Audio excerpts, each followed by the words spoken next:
A very warm welcome to you, and thank you so much for joining us on this special program brought to you by Shelter Incorporated, looking at all things relating to real estate. Today we've got a very special guest in studio. We'll be joined by Mr. Ken Sharpe from Westprop. Thank you so much for joining us today.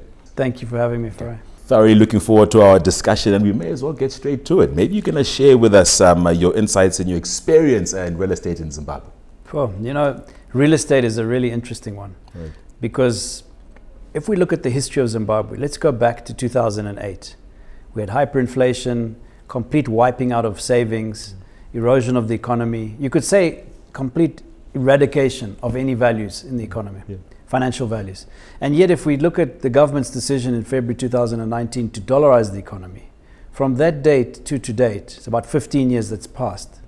Real estate is one of the only industries that has not only survived but thrived. I gave an example at a conference last year in Victoria Falls, the Zimbabwean Economic Development Conference. They'd invited me as a private sector speaker to come and talk about de-dollarization. Right. Well, they couldn't have invited a worse person, because I went there with a white paper presenting them with why we needed to continue with dollars. Right. And the argument I have is from 2019, for the last 15 years, real estate has only been sold in US dollars. Right. You won't find a house today that you can buy in local currency. Right. It doesn't happen. And that gives the real estate sector a unique opportunity and preference to other sectors and other areas of the economy that are subjected to local currency fluctuations. And that in itself has allowed real estate to grow. And I gave an example, $100,000 US property that I bought in 2008. I sold it for $600,000 several years later. That property changed hands last year at $1.2 million US. Right. So 12 times growth in US dollars. Right, right. If I could pick up on that particular point, I do want to appreciate what the current state is, and you kind of touched on that. Maybe you could also tie that into what we find as a structured currency being a concern and how that ties into the real estate market. I think it's a little bit too early. The MTP hasn't come out. It's due any day. But I think what government's trying to do is obviously stop the runaway rate. Yeah. My counter suggestion to that is to actually replace local currency with US dollars. The reason why is 80% of our economy today is in US dollars. So we already are a US dollar economy.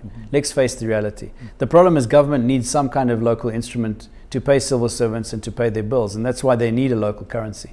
But as far as the private sector in the economy goes, we're already 100% US dollars. Right. You also spoke about how the real estate sector was the best performing after we dollarized the economy. How would you position that particular growth within the Zimbabwean market sustaining itself towards 2030? Look, and that's the thing that I'm pleased about, because at that conference, we were not sure on what decision the government would make. It was very close to them making a decision to de-dollarize this economy, which means right now we'd be back to only RTGS. And that would be a nail in the coffin. That would be devastating. All the growth that we've had to date would have been wasted. So by them extending the multi-currency regime to 2030, we now have hope that we can plan at least to 2030. Because the biggest problem with any economics is the unknown, the uncertainty. You know, when you can't factor in the risk, you can't price it. And that's what creates the price distortions. As I made it in that presentation, if you look at our market today, we are not expensive to buy a Coca-Cola. Right. The contents of Coca-Cola today is less than it was 15 years ago in US dollars. Right. If you take a pound or a kg of butter, we're 3 times more expensive than we should be.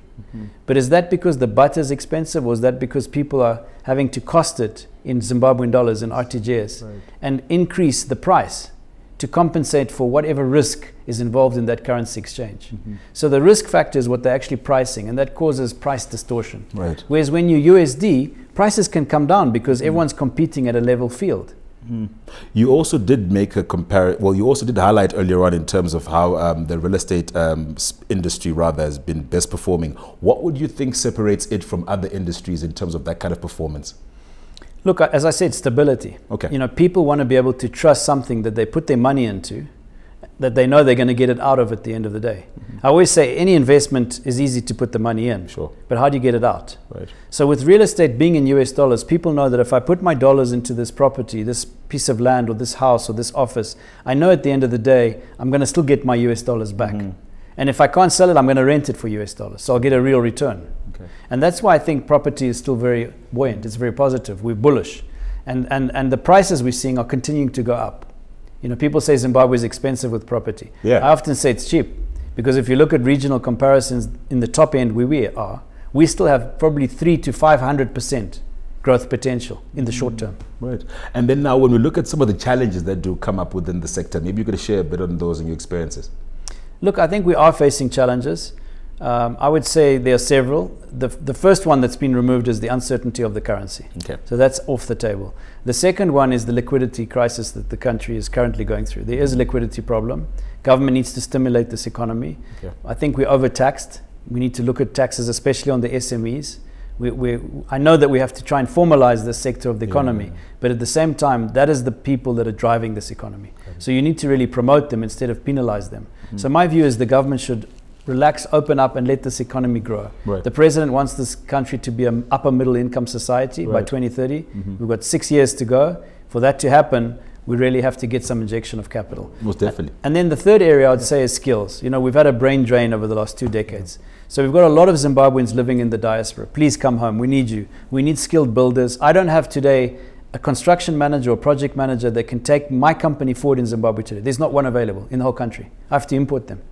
And hopefully I can import a Zimbabwean. If I can't, then I'm going to have to import an American, an Indian, or a Brit, or a South African. Right. Because those are the people with skill that I need to build the future of the country. And right now we don't have that in Zimbabwe. Right. And I'd say the last one that affects us more than anyone else is our office. We've grown out of our office. It's a good problem to have, but physically we've run out of space. Right. So we're building a new office. In fact, yesterday we announced the plans, a 5,000 square meter brand new office in Borodale, next to the Mall of Zimbabwe. We're starting construction this year on it. Right. I do want to speak on issues of sustainability. We do find ourselves meeting global best practice methods, especially within construction. Where do we fare as Zimbabwe at the moment with meeting those basic prerequisite requirements? I think we're very poor. Yeah. The problem is that the practice and the code has not been such that there's been any compulsory move towards sustainability. Okay. So it's been voluntary. And everyone thinks by becoming more sustainable, it's more expensive or less likable. But in our case, we've purposely, from the beginning, designed our projects to be more sustainable. So in Millennium Heights today, we were building Block 4, ED Block, we opened last year. Every single one of our buildings, every time we build one, we increase it in terms of height. So we go up in height and we go up in quality. And in that offering, we also introduce more green practice. Right. So the building you'll see on Block 3 that's opening in 2 months' time, you'll notice the balconies. We have glass balconies to start with, which are the first glass balconies in Harare. Right. And the reason for that is to see the greenery. Right. So we're attaching greenery onto the building. In planters, we can put whole trees onto the balconies. Whole trees, big plants. So when you look at the building, it becomes a green building, visibly. And then on the roof of that building is solar panels, the entire roof. And the solar continues on the car park so that we can generate enough solar power to actually supply all the residents in that building. Right. Then another feature we introduced in actually Block 2 was the gas reticulation. Okay. So instead of each unit buying its own gas bottle and fitting it, it looks ugly, we reticulated in the walls, centralized distribution and gas meters and underground storage. Wow. So the gas supply system is actually within the building. And we're doing the same thing now in Block 3 and 4. The other thing we're doing on Block 4 is to introduce grey water reticulation. So we capture all the rainwater and reuse it in the gardens. So these are very simple ways that you can become more sustainable, that you have less of a carbon footprint. And some of the other ways we're looking at in the future is actually to improve the building technologies so they are more sustainable. Okay. Because a lot of building technologies today are over-reliant on high carbon impact building, and it's one of the things in the industry that need to be looked at, because if you look at our CO2 emissions, a lot of it is coming from construction. Most definitely. I can't end this discussion without touching on how the real estate sector contributes towards supporting government efforts to meet housing. How is that faring at the moment? Look, we engaged the first time with the Minister of Housing when we opened Block 2 in Millennium Heights. That was in November 2022, just over a year and a half ago. And we found that the Minister was very accommodating to us as private sector. You know, they acknowledged immediately that they cannot solve the housing problem on their own. Yep. And they want to partner in a smart partnership way with the private sector to deliver housing to the people. So there's different categories of housing. You know, we're in the high end, luxury housing, but there's middle end and there's low end. Right. And high density, low cost housing is a big need in Zimbabwe. So I think private sector really needs to get together more with government and find solutions, smart solutions to solve the problem, because government cannot do it on their own. That's it. I'm glad you said smart solutions, because the smart city concept also is one that government is embarking on going forward. Any closing remarks that you'd like to be able to give us before we wrap up our discussion? I will talk about the smart cities, because I just came from this morning, Urban Renewal. The city of Harare was hosting a conference. The Architects of Zimbabwe Association was there, and they invited me to come and speak. And I spoke to them on smart cities. And I think, we cannot expect ourselves living in today's age to not be part of the mainstream economy, the global economy in the world today. And Africa for a long time has felt like we are separated from, the world's first country's developments. There's no reason why we should be considered a third world country or a third world continent. And I think this is the opportunity we have to leapfrog the other countries, because technology is available to anyone who has a computer and internet access. And we're living in the age now of data. We're in the data fuel economy. The old economy of carbon era fuel is gone. And the future is all about data. It's a data-driven economy. And smart cities rely on data. So those who are starting businesses or getting into development now, my encouragement to them would be invest in data. Invest in sensors. Small things, devices that pick up data. That's where the money is of the future. Because the more data they collect, the more it's worth. Everyone doesn't understand the model of Tesla. It's not about the car. Anyone can make an electric car. Their value proposition is their data, because they started so early. So the only reason for their valuation to be so high is because of the data they have on the roads, because their cameras have been watching these roads for years. So as we get into the smart city era of the future of countries, and one of the statistics that you may not know is 2050, UN has said 70% of the world's population will be living in urban cities. So that's a huge migration into urban cities. And we can only cope with that demand by making the city smart. There's no reason why someone should travel an hour to work or 2 hours to work, and then another hour to go do their shopping, and when they want to go play tennis, another hour to the tennis courts. We can create that smart city concept all in one locality.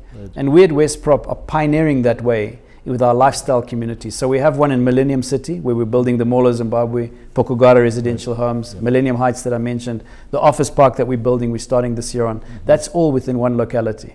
Warren Hills, we're about to launch the Hills Luxury Lifestyle Estate next month. That's another 127 hectare development. That's a smart city. And then Pomona City at the end of this year, we'll do the launch of phase 2, which will really show people what we're talking about when we say we're bringing Dubai to Zimbabwe. So these smart city concepts is really simply put where people can live, work, shop and play. And we've pioneered and coined that concept, and we're leading the way. Others are following in the market. It's really exciting for me to see other developers doing the same thing all around us. Right, that makes sense, and I guess that's when cents make dollars. No, thank you so much for your time, Mr. Sharpe, and we definitely look forward to speaking to you again on this program in the future. Thank you for having me, Fry. That's all the time that we had today in our discussion for Real Estate Matters. We're speaking to the Chief Executive of West Prop, Mr. Ken Sharpe. We do implore you to keep following us on our social media platforms. Send us more of your questions, comments, and your contributions. That's all that we had for now. Pleasant viewing.